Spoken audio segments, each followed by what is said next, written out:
Greetings and salutations, ladies and gentlemen, and welcome once again to the Storyteller's Corner. I'm your host, Joshua T. Calkins-Treworgy, also known as Byron Assidious. Today we're going to do a little bit of a look back slash look ahead, diving into a little bit of folklore and mythology, which those of you who are familiar with me know I have a deep appreciation and a great love for.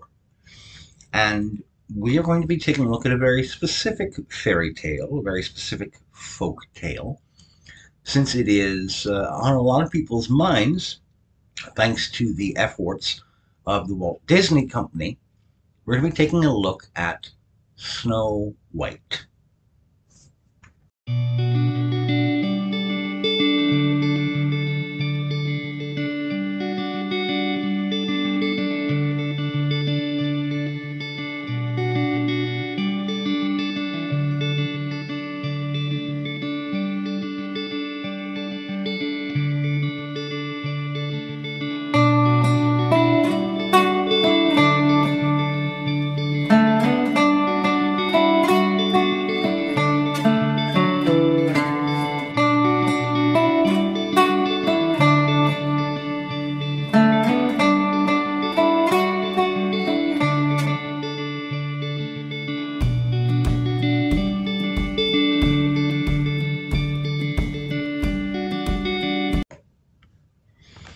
As I often do for these kinds of more thoughtful, more academic kind of pieces, I've got many of my own handwritten notes that I'll be referencing, and I've actually got a handful of books that I will be referring to as sources that I will be citing for this little conversation.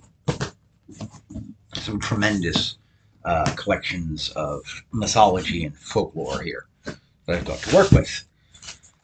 When it comes to Snow White and the tale that has been told numerous times in various ways, when I was looking into the background of the mythology, I was able to locate specifically in Irish Fairy Tales by Flame Tree Publishing. There was a conversation and passages talking about Leonard Winifred, who was himself a translator and a mythologist, an academic in the late 19th/early 20th century. In the span of years between 1904 and 1908, he provided dozens of translations of various Gaelic language myths, legends, and folk tales. And among them was a story that appears in this tome, 12 Wild Geese. Now, that's the title of the story, which would leave some people a little confused. Like, how in the hell does it have anything to do with Snow White? Except we find very early on talk about a princess who is referred to as Snow White and Rose Red on account of her beautiful complexion. Just to get you a little dipped in here, I'm going to read a little bit from this tale, The 12 Wild Geese. There was once a king and queen that lived very happily together, and they had 12 sons and not a single daughter. We are always wishing for what we haven't got, and don't care for what we have, and so it was with the queen. One day in winter, when the courtyard was covered with snow, she was looking out of the parlor window and saw there a calf that had just been slain by the butcher, and a raven standing near it. "Oh," said the queen, "if I only had a daughter with her skin as white as that snow, her cheeks as red as that blood, and her hair as black as that raven, I'd give away every one of my 12 sons for her." The moment she said the word, she got a great fright, and a shiver went through her. And in the moment after, a severe-looking old crone stood before her. "That was a wicked wish you made," said the crone, clearly a fairy, "and to punish you it shall be granted. You shall have such a daughter as you desire, but the very day of her birth you will lose your other children." and the fey crone vanished the moment she said these words. And that was the very way it turned out. When the queen was expecting her delivery, she had her sons all in a large room of the palace, with guards posted all about. But on the very hour of her daughter's coming into the world, the guards inside and outside heard a great whirling and whistling of wings, and 12 princes were transformed into geese and were seen flying one after another through open windows nearby, and flew away they did, like so many arrows over the woods. The king was in great grief for the loss of his sons, and he would have been enraged with his wife if only he'd known that she was so much to blame for it. Everyone called the little princess Snow White and Rose Red on account of her beautiful complexion. She was the most loving and lovable child that could be seen anywhere. When she was 12 years old, she began to be very sad and lonesome, and to torment her mother, she asked about the brothers that she had thought were dead, for none up to that time had ever told her exactly what had happened to them. The secret weighed heavy on the queen's conscience, and as the little girl persevered in her questioning, at last her queen mother told her. "Well, mother," said Snow White, "it was on my account that my poor brothers were changed into these creatures, these wild geese, and they are now suffering who knows what out in the world, what sort of hardship. Before this day is over, before the world is a day older, I shall be out to seek them and to restore them to their being." The queen and king had her well watched and guarded, and a royal decree imposed that she should not leave the castle. But the next night she snuck out, despite the royal decree. And that's just a brief bit from the translation from Mr. Winifred. Now, looking back historically, there are approximately 7 to 8 very well known and commonly passed around versions of this mythos. The first early Celtic language versions of the story were dated as far back as the early 16th century, and the story was traced by Mr. Winifred from its origin source locations in sort of central Ireland and Scotland and Wales, and it is his cobbled together records that there were several families of what are known as Irish travelers, sort of what in impolite parlance might be referred to as gypsies of the Irish bent, who oftentimes would have clans who earned their living or earned their keep by putting on plays and performances as a sort of theater troupe. Frequently, these traveling troupes would come into contact with other types of nomadic peoples, like the Romani. The Romani people, enjoying this tale, according to Winifred's records, they enjoyed the tale so much that they co-opted it for their own, and they adjusted it and changed some things to the narrative and carried it back with them through the rest of Central and Eastern Europe, including throughout the realms of Austria and Germany, where this became a very popular story. But obviously, changes were made and adjustments. In the Germanic versions of the story that ultimately ended up holding the tightest, when Snow White, when the princess came upon these wild geese out in the woodlands of the kingdom, there were only 7 remaining. And she gathered these geese, whom it doesn't explain in the story how she knew they were her brothers. I think it's because they flocked around her and were drawn to her. They knew who she was. When the sun went down, they transformed back into men. And she asked them what had happened to the other 5. And they informed her quite sadly that, and again, this is just in accordance with the Germanic version of the story, which we find a version of in Best Loved Folktales of the World. And this is the version of the story that the Brothers Grimm adopted for their own passages, for their own translation and compilation. The brothers informed her that the other five had died early on in their days, having to rough it in the wilderness on the outskirts of the kingdom. They had fallen to prey to disease and to predators. So there are only 7 brothers remaining. In some versions of the story, the brothers were not transformed into geese, but transformed into hawks. But again, in the 2 known versions where they were turned into hawks, she only started off with 7 brothers, not 12. So we still have that reduction of numbers down to 7.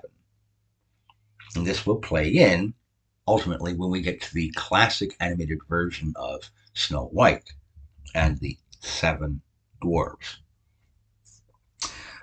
Professor Laura Bulbrick and mythologist Charles Kingsley clarify that in the Scottish version of the lore, these brothers died not in the wilderness or due to predation, but these 5 brothers died because early on in the evenings, when they would turn back into men, these 5 brothers took an oath that if they should ever come back across a young woman out in the wilderness, and that they suspected it was their sister who was the cause of their grief, that they would kill her as vengeance.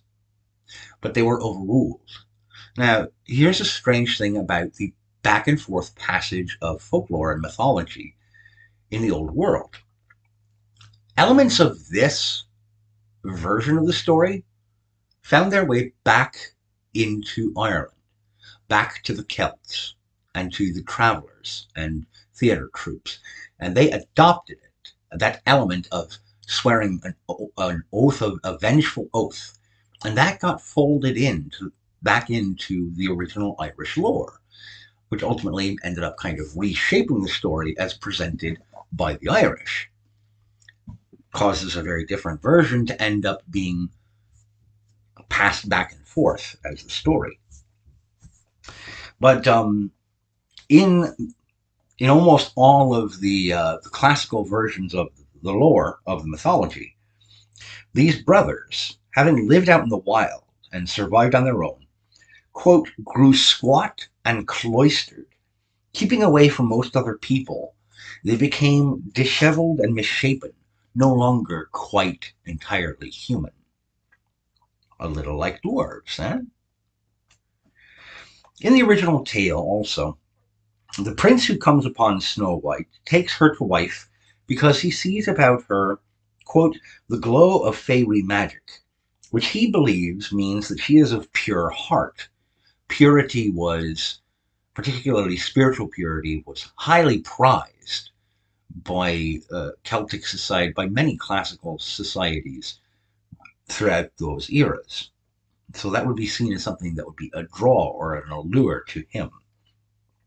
And she could not reject his advances or his request to accept him as his bride.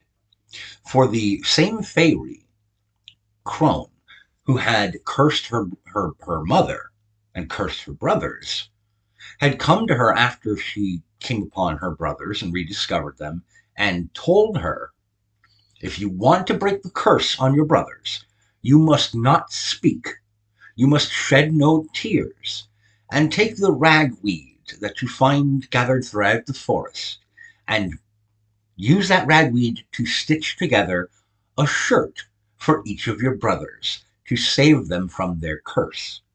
And Snow agreed to this. She agreed to be removed of her own voice and to be stoic. She chose to accept the challenge of that form of purity in order to try and free her brothers from their curse.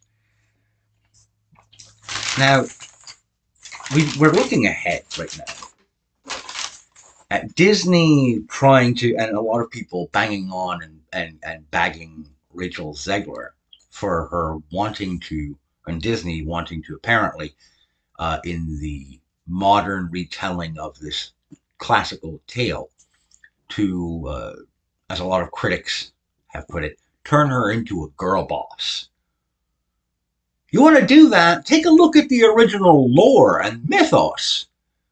This young woman, she's 13 in the original stories, has enough devotion, has enough courage to wander out against her parents' royal decree, slipping and stealthily evading guards around the castle grounds, going outside and away from civilization into the wilderness to try and save her brothers, to try and break a fairy curse. Which, if you're familiar with Fey mythology and talk of the Aether and the spirit folk of that era, that's almost suicidal. That's already pretty brave, if you ask me. Why not lean into that? Why not lean into the sense of duty she felt to her brothers, the sense of sacrifice, the claiming of that obligation to undo the harm that had come to men who she had not even known but loved because they were her kin. That familial duty. But she chose to risk her life and limb to do this. This family love and attachment is a theme that Disney should know very well has done great things for them in the past. You look at so many of their classic films that have drawn on the lesson of familial love and familial duty. Why not make that your avenue to girl bossing Snow White? It would be an easy translation here. It could fit in without having to do this blitzkrieg of Rachel Zegler being a fool. She would still go what she wants, and it would be true to the original lore. Now, many theater troupes in Germany and Austria popularized the performance of the story of Snow White into stage play. And there was an American theater troupe that ended up popularizing and performing this story, including a troupe that created a Broadway show for the Germanic translation of Snow White, which, again, because of differences in culture, changed some of the magic to alter it from it being a fey curse that changed the brothers to they just happened to be these dwarf creatures that Snow discovered out in the wilderness on her own, that she was tricked by an evil queen, an evil witch, because witches were far more prevalent in Germanic and Austrian folklore and mythology historically than they were present in Celtic or Irish mythology. The Germanic and Austrian lore relied on witches far more often than did the original Irish or Celtic tales. But in the Broadway version of the show, which featured a Miss Marguerite Clark as Snow White, and in which the dwarves were named Blick, Flick, Glick, Snick, Pick, Quick, and Quee. This show was immensely popular. So popular that the show ended up being seen by a young gentleman, a 15-year-old boy by the name of Walt Disney,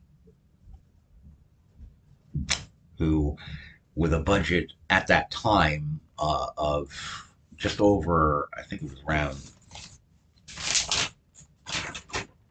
$1.55 million,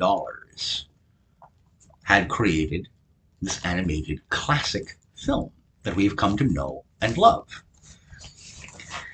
The movie was, quite frankly, the greatest thing in terms of financial performance that Disney would ever do. Well, Josh, how can you say that? Well, by doing the math and the calculation of adjusting for inflation.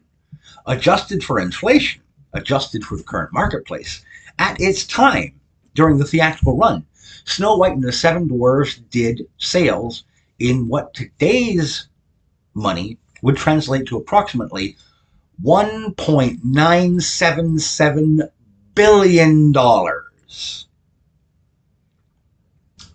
Disney's in a bit of a tailspin right now. I think maybe they should reach back, look back at the source lore, at the source mythology. Gather ye inspiration from what created this tale in the first place, and perhaps you can do yourself some good.